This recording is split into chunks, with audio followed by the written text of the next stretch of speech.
Tomorrow, jurors will continue deliberating the fate of a man who threw a sandwich at a federal agent during the federal surge. Dunn is facing a misdemeanor assault charge. The Justice Department originally charged him with a felony, but couldn't get a jury to indict him. Our chief investigative reporter Eric Flack was inside the courthouse for today's closing arguments.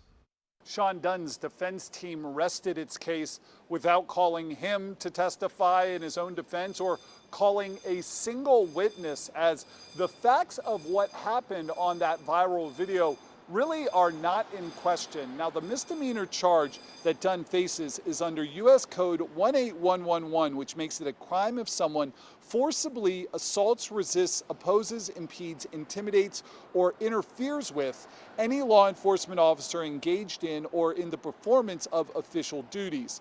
The jury is trying to decide if that sandwich toss into the bulletproof vest of a Customs and Border Patrol agent August 10th meets the definition of forcibly, and whether it means that Dunn assaulted, impeded, or interfered with the agent's assignments that night. Prosecutors need only to convince the jury of one of those three.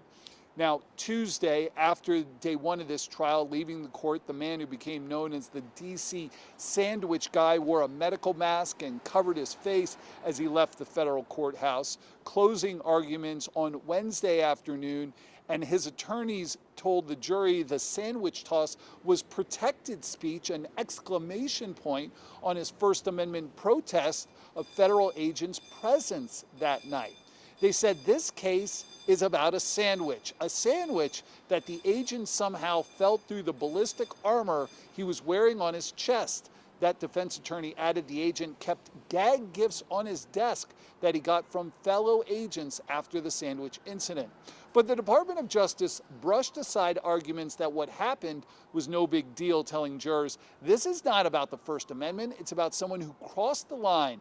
It does not give anyone the right to touch or strike another person, even with a sandwich.